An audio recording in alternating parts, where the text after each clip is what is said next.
like people don't understand, like these companies that do this, like there's like psychology behind this stuff. Like they are working to make you spend this extra Yeah, money. the research and development isn't about what they can do better. It's how they can manipulate us. 100%. 100%. Hello and welcome to level 93 of the Thoughts and Players podcast, the gaming podcast with bold takes and no strings attached. I am Jeremy, here with one compadre. But of course, it is everyone's favorite compadre. It is David. What up? How are you doing this fine evening, sir?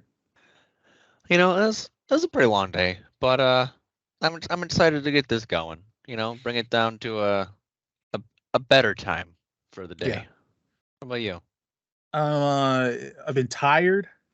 Oh yeah, for I've been sure. having some upset tummy the past couple of days, but I think I'm getting over it. My wonderful partner recommended that I crack open a bottle of kombucha, and that seems to have been making a good fit, kind of resetting the digestive system. I had a stomach bug a couple of weeks ago and just haven't kind of been right since. So getting myself right. But besides that, feeling pretty good. Did you try the Michigan approach to that?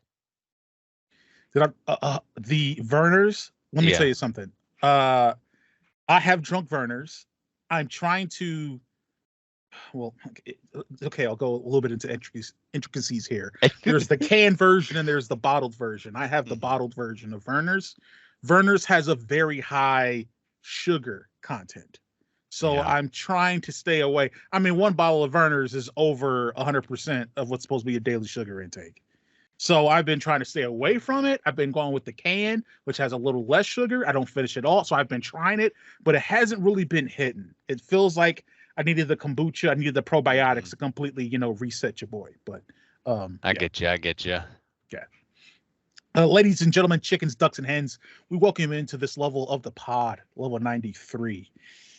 Will be the two of us. We got a couple of great topics that we're going to discuss.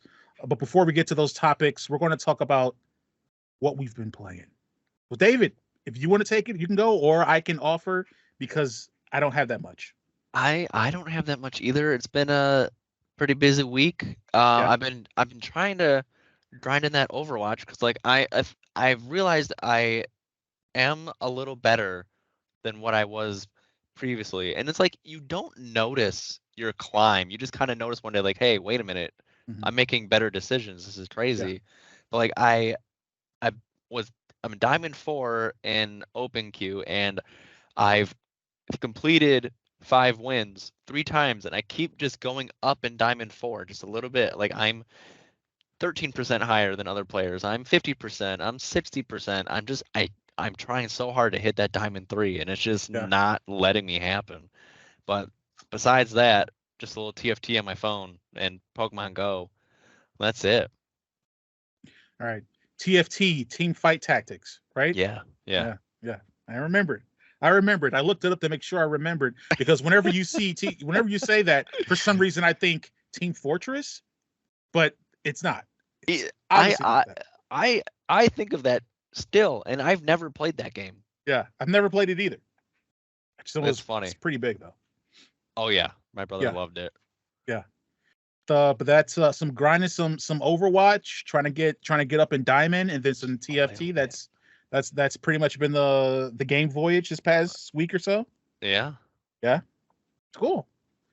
I say all the time, I am horribly unfocused when it comes to staying on games and beating them. I was making some headway in Spider-Man 2 heading into the new year. Remember, it won my, Swagger of a Black Teen Award. I have not made a lot of progress in that, but I have been I've probably thrown maybe a dozen or so hours, and maybe not a little bit more, into an oldie and a goodie. And that's because I've been playing this game with my partner. It is not Stardew. It is Valheim. I was guessing that. Yeah. Really? Yeah. Back It's to Valheim. the valley. Woo! Back to the valley, as you say, yes. We have been in Valheim. I've been in Valheim going hard up till 4 a.m, building wooden walls, just a complete maniac. But the game it's as fun as it was before. Before, when I played it, I went keyboard and mouse. I've been trying it with the controller now. It's a little different. I would say it's maybe a little more familiar, but only slightly. I feel more comfortable navigating the menus with the keyboard compared to the controller, but I feel a little bit more confidence in combat with the controller compared to the keyboard and mouse. Got it. But it's just a matter of getting used to everything. So, have you gotten to any of the new stuff they added since when we first played? No. I'm still trying to get, if you can believe it, I had at one point 30, 40, maybe even 50 hours in this game, and it never got until like the Bronze Age. So I'm finally at the Bronze Age where I was able to craft myself a bronze cuirass and bronze pants, and I got to go back and get the rest of the fit going. But I was finally able to do that. So I'm slowly leveling up. I spent so much time just building stuff that I didn't need, just these huge long houses made of wood, and I'm like, oh, I gotta stack this. Away. You just get carried away. It's like I said before. Easy. Yeah, like I said before, it's like Red Dead Redemption 2 syndrome for me, where I make no progress in the game because I'm just running around killing stuff for 40 hours. And I'm like, well, what the heck? I should be further, you know? So yeah, it's been mostly like Valheim. A little bit of Thronefall has been thrown in there. Okay. And that's partly because by the time this comes out, there will be a Thronefall review available for people on Patreon. So I've been playing a little bit of Thronefall and a little bit of Civ 6, but it's been mostly Valheim. That's pretty cool. Yeah, and it's been fun. That game is so fun. I want to get back into it, and I tried not too long ago. Last time, whenever I mentioned it, so it was probably months ago. But I do want to get back. I just don't have that urge. Yeah. It's upsetting. I have a problem with nothing but Apex and Overwatch on my computer. Like, I want variety. I don't want it, and it's weird. I mean, and also like Valheim, I've been playing with my partner, and we've been playing with her brother for like a session or so. It's so much more fun when you have more people in that game. It's fun but solo, and I played probably most of my hours with it solo, but it's so much more fun to play with people. And so I've just been playing that and just having an absolute ball in it. I had my main character, I named him Lil Vike. And he had all the stuff for a while. And then I had a character that I thought I only had that character. And I had another character that I never played with called Lil Dick Wiener. And I never played with him, but he exists. And so I created a new character, and that's what I've been playing with now. So he's probably the most leveled up of the three now. But yeah, that's pretty much what I've been playing. It's been fun. Good. Yeah. I mean, it's probably a good thing that I didn't play with the other character. But I think I've said before, I like to name characters ridiculous, stupid things. It helps keep me detached. Make sure that I don't get too deep into the game and the lore and stuff. Make sure I don't care too much about it. But yeah, let's get to the topics. And if you don't mind, I'll do mine first because I actually find yours to be more interesting than mine. Sure. So I'll just get to mine really quick. So there's recently been more rumors swirling about the Switch 2. There's no Switch 2. They're thinking it's going to be announced around March maybe of this year. Go on sale either, I'm guessing, like around the fall or maybe around the holiday of 2024. But they strongly believe it's going to be a 2024 release. And I started thinking about Nintendo, the original Nintendo Switch, how it kind of really transformed that area of mobile gaming, and how everything else has come along after it, and except for the games has pretty much ate its lunch in regards to speak of the specs and the user experience aspect of it. Yep. So I'm curious because I think Nintendo, this is kind of like my theory of Nintendo, is how long do we think Nintendo will be able to ride the facade or the grandizing that people make of their games? Like, how long can they ride that? We talk all the time about Xbox being in this precarious situation where, yeah, you can come out with a great console, but you don't have games. Right. And then we can talk about the aspect of Sony, where it's like Sony has great games, but their business practices suck and are like obviously anti-consumer. Right. Nintendo is in this weird place where a lot of their business practices are anti-consumer, you can argue they've been more anti-consumer than Sony in the past. It feels like they're turning a page or turning the leaf on that. But they've always had the games. So my question is, how long does that work until they don't? Because I think for a lot of people, a lot of gamers like us, we grew up with Nintendo. We're familiar with the brands of Mario and Zelda and all these different things. It is not that these franchises or these IPs aren't important, but like anything, there will be a passing of the guard, and people who are coming up they will find these franchises less relevant or less relevant. And I feel like people now prefer, what can I do that's going to best fit into my life and offer me the type of experience that I want and be adaptable. And that's never really been Nintendo's strength, so to say. Right. So like, for instance, I mentioned, some of these have come in to eat their lunch. So, we've had the Steam Deck come out. We've had the Asus ROG Allies out. The Lenovo Legion Pro is out. Razer has their Edge gaming tablets that's coming out to do these different things, right? NVIDIA had the NVIDIA Shield, I believe it was, at one point was their mobile one. One could argue, hey, like, some of these are failed experiments. Some of these, address a different audience or have like a different thing they're going after. But like, at the end of the day, it's all about games. And the Steam Deck allows me to access my Steam library where I can get thousands and thousands and thousands of games. So I may not be able to get Mario, but I can get a platformer. You know what I'm saying? And if I have the itch to get, a platformer, it's going to be a lot easier and a much better experience to play something like Ori and the Will of the Wisp on a Steam Deck or an Ally or a Legion than it is on a Switch. You know what I'm saying? So like, to me, it's like you get the Switch to play Nintendo games and that's it. And if people are increasingly not valuing that, then how long does Nintendo have before they have to pivot and actually start to compete on a performance level with their major competitors, which would be Sony and Xbox, on providing a better user experience? Yeah. So the one thing I have to kind of disagree about the relevancy about the games that we grew up with because of how often they have released stuff.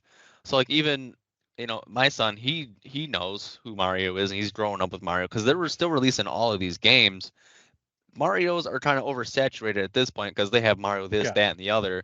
And it did start when we got into our like teenage years because we had the Mario games, Mario Kart, and then some like Mario sport games.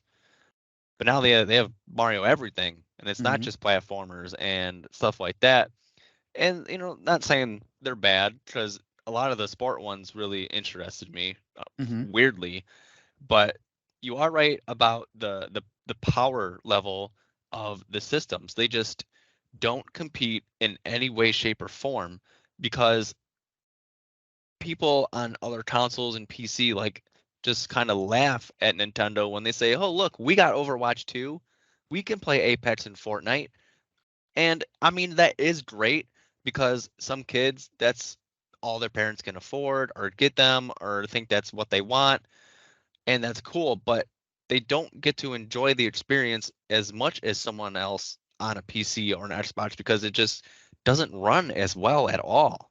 And the only other thing that they can kind of ride on is their controllers come off and they have like just dance and you can hook it up to your TV. But that isn't so much. Half, maybe even more or less of the player base doesn't even care about that. Like Corey, he's like, he almost never puts it on his TV. Right. And that's like a thing that's like something that's like innately Nintendo. Like the Steam Deck has a decking station or a dock, right? You could any of these players can create a dock that has a USB-C port and an HDMI port that hooks up to your TV where you can do those different things. And all of those are going to, no, we don't know for sure what the specs of the Nintendo Switch 2 is going to be, but they'll all be able to produce more of a premium console experience, right? If I dock my Switch what does it go up to? Maybe what 900p 30 frames per second or something. I don't know. You know what I'm saying? But like Right. the idea that maybe a Switch 2 can come out with an OLED screen or it comes out and it has a panel that can maybe boost up to 120 frames per second. I've got the Lenovo Legion Go that can already do 144 hertz. You know what I'm saying? I've got all these other things that are already in a position to either compete or bypass whatever you're putting out. And you're supposed to be the new hotness. You're supposed to be pushing the technology of mobile gaming. And the Right. fear is that because Nintendo has been so comfortable having to underpower their or being so comfortable underpower their games because they deliver underpowering their systems because they deliver such great games, like you're not really in a position to do that because the mobile game aspect was the one differentiator you had now. And now Right. it's different. Now you have competition in both spaces by completely different companies, right? Like PlayStation and Xbox are on one front, and then you have Valve and Asus and Lenovo and Razer and possibly Nvidia and whoever else on the other front. And you've got to figure out how to provide a great experience. And the Nintendo seems comfortable with not offering the greatest as far as performance and user experience because, well, we have Zelda.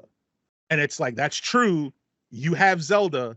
Zelda is awesome, but my 10-year-old cousin does not care about Zelda, right? So like, Right. and a lot of the kids that I know, or that are like in family or whatever, that have the games they value and they want are different, and a lot of them aren't Nintendo games. Mhm. So, like, how much longer can you ride those? The theory is Nintendo's in a great spot because that's innate value. They're Nintendo games. You can only get Nintendo games from Nintendo. That will always give value. Yes, until people stop valuing Nintendo games. And when they become less accessible because I can either buy this one console where I can have a great experience with Zelda and an inferior experience with 90% of the other games I play, I'd rather get something where I can have a great experience with 90% of the games I do play, and maybe I don't get a new Mario. I'm fine with that. You know what I'm saying? Yeah, because like on the Steam Deck, you have this ability to play all of these like indie games and stuff that aren't also on the Xbox and PlayStation, because we know a lot of developers usually do PC first, Mm-hmm. and you have access to all that and portable. Like that's awesome. And Nintendo is just starting to lose on that, and they're also kind of in competition with themselves with like Pokemon Go, for example. That's just, it's a phone app game. Yeah. I'm not sure if you can get it on the Switch or not, but a lot of people just play Pokemon Go. They don't even care about Switches. There's an enticement because you can connect your Pokemon Go stuff to Pokemon Home or whatever that's on the Switch, but like how many people are actually going to go spend $350 just to do that? Not Mm-hmm. many. It for them to really stay in the game, like they need to up their hardware to at least play the third party games that people are getting on there. Like Overwatch 2, like I said earlier, if a lot of people play that on there, they're gonna want to at least feel good about it. The Yeah. kids, they might not see a difference, but if I went to play on Overwatch 2 on Switch because that was the console I brought on a vacation or something real quick, I'm gonna be like, this is a joke. I'm gonna play one game and never play again. Yeah. Yeah. And yeah. And like kind of I'm gonna go back to like one point that you made, but the other thing I was just thinking is like I know there may be some people that are thinking, well, Nintendo always has these games, they're always going to sell, they're always going to be fine, right? And like we don't know what the Nintendo Switch 2 will be. And someone could say, well, the specs that come out for that may be better than all these systems that are out right now. I would say, well, one, I would hope they are. All these systems are either near a year old or older, right? Right. I was gonna say I forgot to bring that up, but Yeah, yes, yeah, yeah. exactly. And like number two, like the idea that it can't happen. Do you guys forget what they had before the Switch? It was the Wii U and it was a disaster. Yeah. No one bought it. No one bought the games on it. So just because you have a hit doesn't mean you're infallible, right? You can still have things if you're not situating and thinking about it correctly. You're not thinking about the customer first. Then you can easily be in a situation where everything goes sideways, and then it doesn't matter if you have a great Zelda game that you put on there, because no one's going to buy your system. You're not going to be able to push enough units to really make it as relevant. You know what I'm saying? We know that one thing that Nintendo does love to do is not put games on previous hardware. So they're not going to make a new Zelda for the Switch 2 and also have it available on the Switch. That doesn't work. Nintendo's never thought that way. I can't remember of them ever doing Yeah. that, like Xbox and PlayStation. Like, oh, here's the new system, Resident Evil 4, and the old system, Resident Evil 4. That actually only happened on PlayStation, but they do it. You know, on most games, I think they did it for Cyberpunk. They put them on both systems. Yeah. You know, stuff like that. But Nintendo, I think they've always been like, here's our new system, here's our new game. You gotta get the new system to get the new game. Yeah. Yeah, 100%. And I can attest, like you mentioned, the indies and stuff, right? Like, I got Stardew Valley on the Switch. That's where I really started playing it. But I also had it on my Steam, and I played on my Steam Deck. And the Steam Deck is a much superior experience of the game than with the Switch, even though I'm playing them in the same sphere. They're both mobile, right? Mm-hmm. Again, that could change. Like if the Switch 2 has a bigger screen, if it's OLED and higher processor, higher frame rates, all those different things like that. But Nintendo's never felt to be in a position to, they're not used to having to push performance in their systems in order to keep up with their competition. And now I'm saying that the idea that Nintendo's from a performance and spec standpoint is going to try to compete with Xbox or PlayStation, I don't think that's been the business plans anymore. I don't think they'll ever get there. I think that's a two-team race. But what they do have to consider now is the performance and user experience of all these other mobile game console developers that have come along in their wake and that are trying to push them as far as their consumer base and what people prefer for their experience. And that's a position I don't think they've ever really been in before. So yeah, how long can you ride the games? How long can you ride Mario and Zelda, and to an audience where those may be growing increasingly irrelevant? You know, they made them, not to say they're completely losing relevance. They're still super big. Zelda Tears of the Kingdom is an example of that. You put a Zelda game out there, that thing's going to go bonkers, right?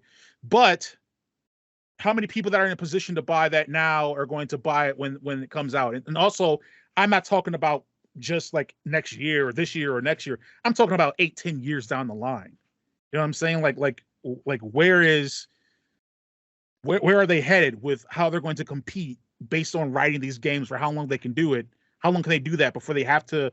You got to come up with something that competes from a performance, from a spec standpoint, that offers a comparable experience. And then I was just thinking about this. I remember Corey made a complaint about Pokemon Arceus. Like, he thinks, the game was done well, but they just kind of slacked on a lot of areas. Like, that game could have had voice acting and stuff like that. Like, my partner, she's playing Pokemon Arceus right now, actually, and she's hours into it, and she's like, I can't stand all this reading. Yeah. They could have been talking and stuff like that, and they're just not putting everything that they could into these games because they know they can get away with it. Yeah. But how long is that going to last? It was a very controversial take when Corey first made it at the beginning, at the conception of this podcast, but I have now come to agree in some respects. I think Game Freak is one of the laziest development studios in gaming, because they do not do anything to push the envelope with that IP. That IP is so big, it prints money itself. And so, I mean, unless you force them to do something different, they aren't really going to do something different. Now, one could say that Arceus was an attempt at something different. I think it was a very not well thought of, not fully efforted attempt at doing something different. And a lot of people didn't dig that game. So they went back to what worked before. They went back to the old formula. And then, of course, people didn't like that they went back to the old formula. They're in a tough position, but they also don't do a lot of work to innovate that franchise. Mm-hmm. Yeah. But that's it. That's it for my topic. I want to hop into yours because I find yours to be more interesting. Yeah. Okay. So my topic is about how far can companies go milking their customers before we actually kind of like do something about it. So the one that made me think about this topic is right now in Apex they have a Final Fantasy crossover event, and usually their events, they have an heirloom as the big bad guy on campus, and you have to, get all the skins. It's usually like 24, and if you have them all, you get the heirloom. And it's, if you don't use the crafting materials that you have laying around, it's usually about $120, $140. And I mean, that's kind of high to spend on some pixels anyways. Yeah. But right now in this event, there's 36, I believe, and you do have a potential to get Cloud's sword, and it's $360. Yeesh. Yeah. And you also get the one-winged death box, because instead of just being like a rectangle, it has a wing on one side. Like, oh man, that's so cool. Yeah. Like, where is the call on that money? Like I said earlier, like I understand if they made it, 240 or something, because who does Square Enix? They want their money. Of course, Yeah. Apex wants their money. So if it was like 250, 240, kind of understandable. I'm not getting it, but whatever. But like 360 is insane. And then you brought up Star Citizen, Yep. right? They have a package where you can get everything in the game up until the end of 2023, and it is 48 grand because it's been out for years. Yeah. What? No. Insane. No, absolutely not. Yeah. I don't think they can be called micro transactions anymore. I think they're just transactions. Yeah. 100%. Yeah, 100%. With you can't. 48 grand isn't a microtransaction, no matter what, right? And I think I read somewhere in the article that when that package or whatever that type of package was first offered, I think in 2018, it was 27,000. I think so. That it's never been cheap. It's No. always been the annual income of someone that is near or slightly above the poverty line. And that's absurd for a video game. That's not even really finished, by the way. Star Citizen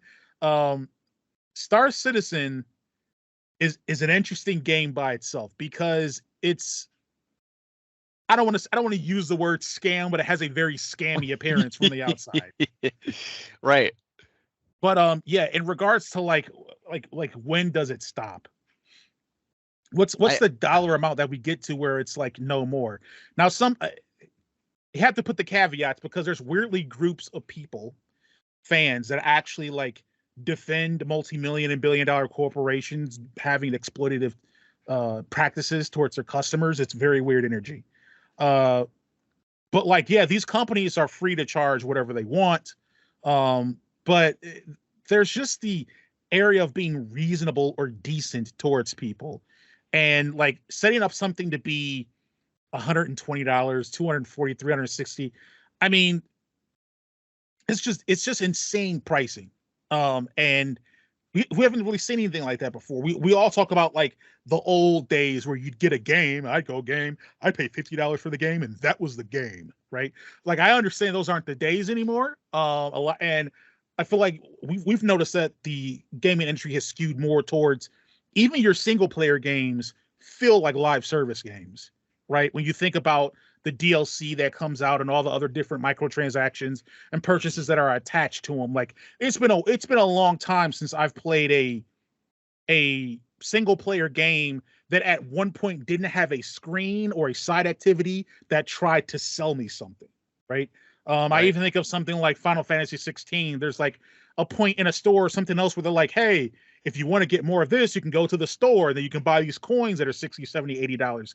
And they want you to pay real money for, as you said, pixels. These are pixels. These are things you don't really own. If the server goes down, they go away. They aren't real material things that have value. So yeah, but enough people saying no, right, tempers their attempts to do that at least. Like they used to be completely absurd, and we're talking like outside of the realm of Star Citizen, which exists in a bizarro world. That like games typically it felt like had more crazy attempts to try to milk money from customers, and they're not as ridiculous now.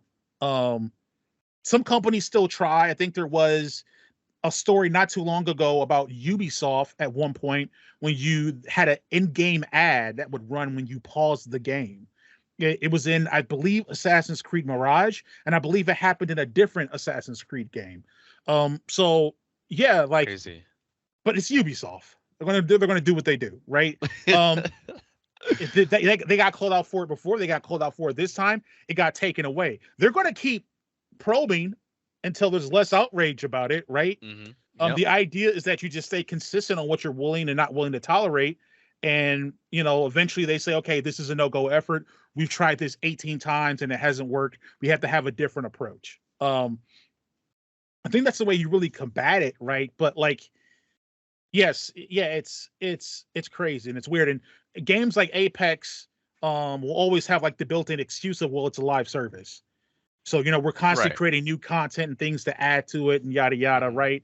And we're constantly tweaking things. And it's like, yeah, but you don't, there's also the aspect of you're not building anything from scratch anymore.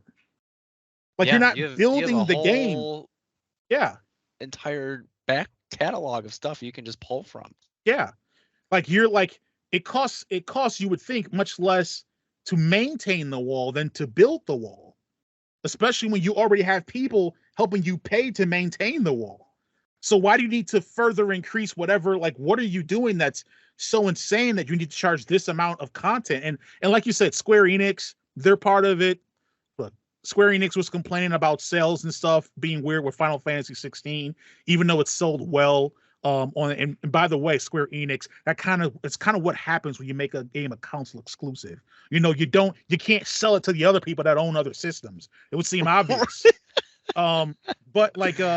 But yeah, I mean, like they're going to try to get their money. Obviously, like you said, Apex, it's Respawn. They're great, but guess what? They're still under the evil empire. It's still EA that needs to pay their execs. They're doing what they do. Yeah, it's a little bit of a mess, but all you can do is, we talked before about Battlefront 2 and fighting the microtransactions in that game and how that was a huge thing. The fight's not over. You still got to fight the fight. We're not done. This is a war, not a battle. This is a marathon, not a race. You got to keep fighting it. That's the only way you can really make sure that it doesn't get out of control. Yeah, and one thing I've noticed is on like Apex's Battle Pass, if you buy the Battle Pass, the premium one, you get enough coins to purchase the next Battle Pass. So essentially, you only have to spend the $10 to get the enough coins Battle Pass once, and as long as you complete it, you get the rest of the Battle Passes for free. Yeah, that's the least amount commitment money-wise I've seen towards a Battle Pass in any game, because like in TFT and like Overwatch now. And there's another one I can't remember right now for some reason, but they don't put their currency in their battle passes. You just have to spend more money to get the currency to buy the next battle pass. Yeah. And that is a very quiet milk, because it's only like $10 at a time if that's the only thing anybody buys. Yeah. And if one comes out every 60, 90 days and they have a million player base, that's $10 million right off the front. Yeah, that feels a little scummy. Yeah. So that's the only thing I appreciate of Apex. Yeah, it sounds like the Apex one is more of a reasonable transaction between two parties, right? Yeah. Yeah. And it's absurd. I mean, you got to think too, like with a lot of these things with the milking, like there's a lot of, like, people don't understand, like these companies that do this, like there's like psychology behind this stuff. Like they are working to make you spend this extra money. The research and development isn't about what they can do better. It's how they can manipulate us. 100%. 100%. Yeah, it's insane. I just like you were talking about earlier, the golden days. Like when I played a lot of Modern Warfare 2, I bought the game and I just dumped 60 days worth of playtime into it. And they're like, oh, we have this DLC. I'm like, cool, awesome. I'll spend $15 on some new maps, call it a day. And I think they did like 4 or something like that. And when the game came out, I think it was $50. So I spent maybe like $100 on that game. But like the Call of Duties now, the game itself costs $70, and that's if you don't get the deluxe edition or whatever. Right. And they have all these in-game currency transactions or whatever. Like when I played Modern Warfare 2, whatever, there was just like, hey, buy this all the time. It's Mhm. you couldn't get away from it. Right. And like you said, like live games, yeah, I understand, they're constantly updating and putting stuff into it, but like where's the threshold where you're just making the money to support us to support you, and where is you're just milking and just making $1 billion for the year? Like, oh well, we could have done better. That item we sold for $5 we could have sold for 10, but I guess we'll call it a year. Right. I love the it's just so much ridiculousness. I love the fake discounts. So you go to like a digital store and then it says Mhm. this item was $15, but now it's $7. And you're like, well, it's worth nothing because it's pixels. It's technically worth nothing. You're discounting something that has no value. I always love that. Always love that scheme. And then of course, like we're seeing right now, the great lie that was told to us by all these corporations and a fair amount of games journalists was that, well, in order to game development is so expensive and it's so big, they're going to $70 because that will help offset the cost and it'll help with all these different things. And the monetary and financial predatory tactics they've been using won't be as prevalent. And they went to $70 and it changed to nothing, like we knew it wouldn't. Yeah. Right? Like you just said, you just now you're buying, instead of buying a Call of Duty game for $60, you're buying it for $70, and they are trying to sell you just as much, if not more, than when you were paying $60 for the game. It changes nothing. We knew this already. Right. And with how so much stuff has become digitalized, they're not spending as much making hard copies and stuff like that. Right. That doesn't change anything. Oh yeah, we're saving money here, but we're making more money over here. Right. It, 100%. no correlation. Yeah. Yeah. 100%. Yeah. It's insane. It's insane. And you think about like the more current, it was just recently that on a lot of these digital platforms, you're talking about like digital games, we were actually able to get these platforms to put in a refund policy. Because it used to be that you'd buy a digital game, you just couldn't get a refund. You bought it, it's software, you Yep. own it, right? And it's like, no, I bought a product and that product turned out to be bad. Or it turned out to be not the experience that I wanted. And typically when that happens, you can bring it back and get it refunded. So that was a fight that had to be done in order to get that in. That wasn't something that was just offered up by these platforms or these developers. So yeah, they have that. It's harder to get things refunded if you're going digital. Like you said, they're selling more digital things compared to physical copies of things. Mm-hmm. The physical copies now are usually more like a collector's edition type of thing. So then you're paying more money for a statue that's made out of some type of resin that can give you cancer. Like what is this? Like what's going on here? Like it's I'm absolutely glad I have an absurd. open mind. Right? I may be looking out on the fact that I haven't got my Jin Sakai statue yet. Unbelievable, by the way. Unbelievable, right? It's I haven't heard anything, nothing yet. but yeah, I just what we mentioned in levels earlier, just like gaming is like getting more and more undoable with how pricey it's becoming. Yeah, yeah. Gaming feels like gaming feels very quickly. Gaming felt like the movie industry, and now feels worse than it. Mm-hmm. Because games are, it's just becoming less and less affordable of a hobby, right? And like obviously it's great that you have platforms like Steam, which I think just passed 33 million users. I think it has the most users has ever had on its platform. So yeah, Epic Store is going to kill Steam. Yeah, that happened. um but like it's great, you can go on there, you can log on there and find a game on sale for $7 or $6 or $5. Like that's great. Right.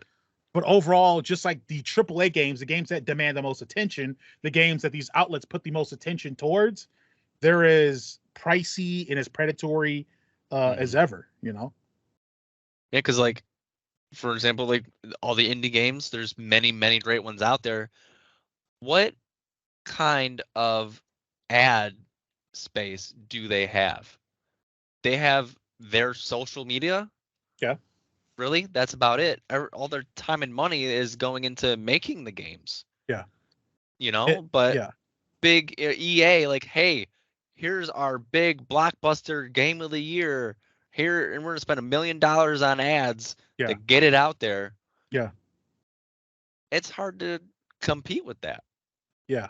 You have whatever other, Kotaku. Oh, hey, 2K has predatory financial practices. Wait, don't you guys have a NBA 2K banner on the right side of your website? They paid for that, right? Like, like what's going on? And when they do typically report on those indie games, granted, some of them they are actually playing.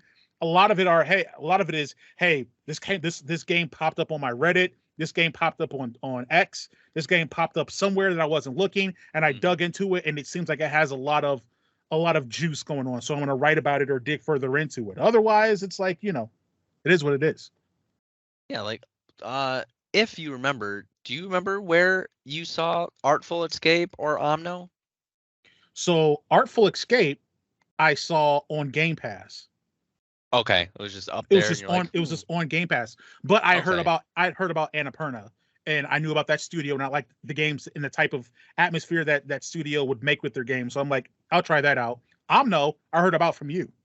So Oh, that was it. Yeah. wow. Yeah. I thought I heard about it from you. No. My memory is shot. I must have saw it on. You know what? I think I saw it on at the time Twitter. Yeah. Yeah. Good games. Good games. Good games. Yeah, it's a great topic. I mean, I could probably go on forever about ridiculous pricing stuff and financial practices that's going on with the industry, but we're towards the end of the pod. Since it is only two of us, I figured we'd forego a game for this level. Yeah, like, where's the who's the host? Who's the winner? Exactly. You know what I'm saying? Yeah, but since we're towards the end, that means that we are at final thoughts, where we can make a final thought about anything that is related or unrelated to this podcast episode. So I can offer a final thought first, or if you want, David, you can go ahead. Go jump on it. Okay. My final thought is that it's completely unrelated to gaming.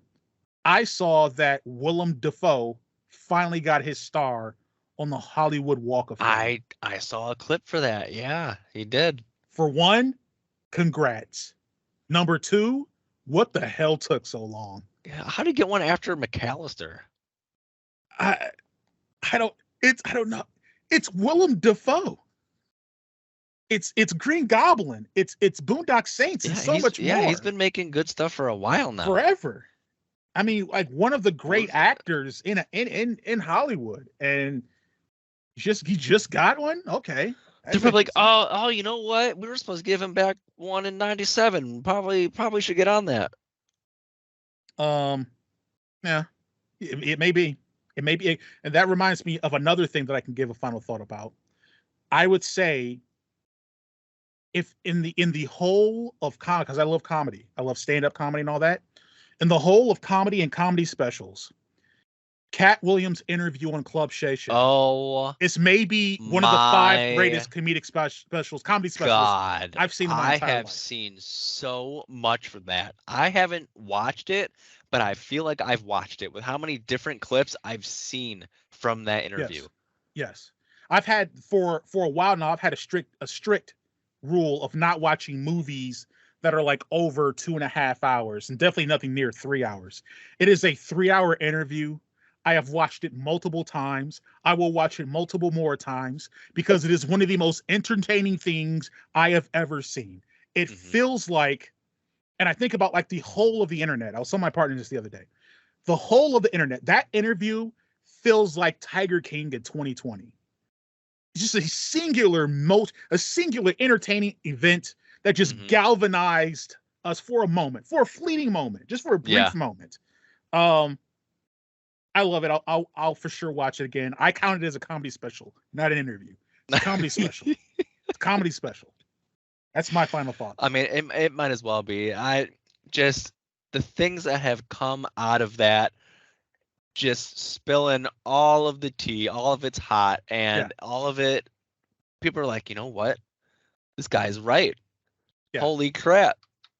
And it's like, just for me, it's entertainment value. Like I don't know the truth, quote unquote, of what he's Right. saying. But What are we gonna know? if the whole thing is lies, it is the most entertaining line I've ever seen in the history of life. Yeah, it was a good one. My final thought is I just really love music. Yeah. I found another artist today or yesterday, and I can't remember the name right now. I think her name is Pinky with 2 eyes at the end. Okay. And it's just really good. It's like EDM slash J-core. Like Okay. I don't know if you know DJ Sharp Null or T Pazolite, or they're Japanese No. bands, but like Okay. it's just really jumpy, energetic Mm-hmm. music. Like, and I haven't been in that scene for quite a while because I don't go on those sites anymore. But it was really good, and I just listened to a lot of their songs on Spotify Yeah. today. I just love music. Yeah. I think I'm it. like sorry, I cannot appreciate being able to hear enough. Yeah. No, that's 100% for sure. I think like anybody that listens to the pod would probably be able to detail that's one attribute, that's one significant note about David that he does music. You're So last year, I know you went on. I don't know if a tear is the right word, but you were hitting concerts. Is that still the 2024? Is it more the same of that? Are we ramping down? Are we maybe even ramping up? It's unfortunate that I kind of have to ramp down. The Okay. next 2 that I know for sure are in March. Like I was Okay. going to like 1 or 2 a month, Right. Right. but it's just like everything costs a lot more, Mm-hmm. and just getting stuff for around the house and stuff like that. It's just that extra change ain't as big as it used to be. Yeah. Oh yeah, I feel you. But I feel you. I would if I could, trust me. Yeah. Yeah, well, maybe you might hit a little streak there where you find a couple of deals and you're like, why not? Do you ever just kind of take you were just like you took a chance on a random artist you listen to and you're like, well, I like their music, I'm just gonna listen to them for a while. Have you ever just taken a random chance on a concert, especially if it's like some friends are going to it and they like this artist, you haven't really heard of this artist, but you're like, hey, you know what? It's pretty affordable. I'm gonna go with a friend, have a good time, and let's just see what the music's like. Let's just see what the vibe's like. So I haven't done that with any headliners, Okay. but I've really enjoyed some people that opened. So like I went to Mm. a concert in 2019, 2018. It was Cradle of Filth, and one of their openers, Ginger, I never heard of them before. I saw them upstage. I was like, "Yep, this is it." And I've been to Yeah. 3 of their concerts alone, Okay. them being the headliners. Yeah. And I went to one of my friend's concerts. He was playing at St. Andrews, the one in the basement. I forget what they call it. And he was one of the openers, but one of the other openers, Enterprise Earth, they were really good. I was like, "Yup." I bought one of their CDs at their merch table. I got one of their shirts. I'm really glad I go to concerts because you don't know every artist. Like when I Right. went and watched Millennium the first time, I think that was 2017, maybe later than that. But Hmm. William Black opened up for him, and Dabin opened up for him that night. Dabin hasn't really been in tour wise for me to go on to his concerts, but William Black is actually one of the ones I'm going to in March. Okay. So yeah, I recommend going to concerts if anybody ever has an opportunity. If you just like Yeah. a genre of music, you just look up, like metal. Go to a metal show and Yeah. see if you like the bands. Yeah. I went to one concert last year. It was the first concert I would say I went to on purpose. Like I wanted to go. Um, Was it the L really, Club one? yes, it was the L Club one. I went to go see Vancouver Sleep Clinic. And when people say I went to a concert and it was transformative or or it changed my life, I get it. I didn't experience quite that, but I did experience moments of pure euphoria and happiness. Listening to some of his music, it's very emotive.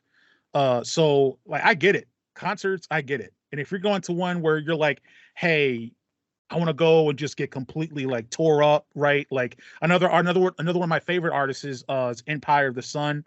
I haven't seen a lot of tour dates for them coming here soon, but I know that whenever they have a thing, I'm gonna go to that. I'm gonna be just hey, let's bring it back. I'm gonna be on pure uncut coke, energy wise, not Right. literally, energy wise. Right. When I go to that, yeah. And that's one thing I about Electric Forest was there's so many artists playing almost all the time.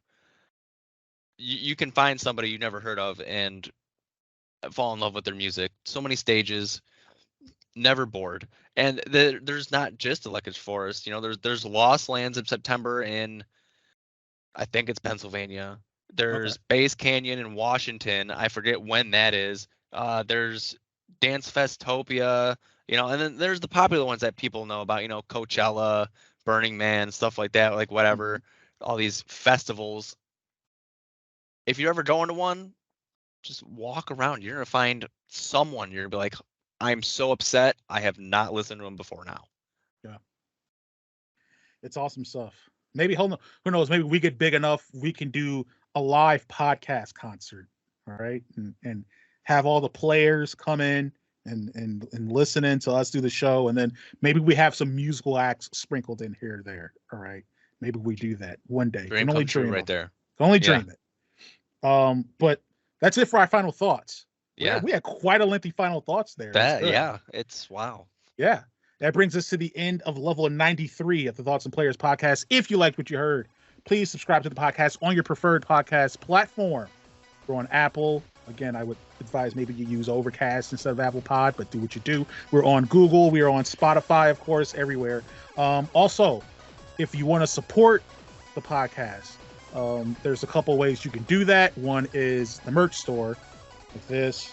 And then also we have a Patreon. We offer 3 tiers, $2, $5, $7 tier. Check those out too.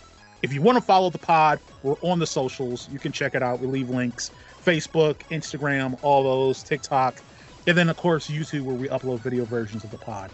That's it for me. David, is there anything else you'd like to add? Peace. All right, thanks for tuning in, and we will catch you on the next one.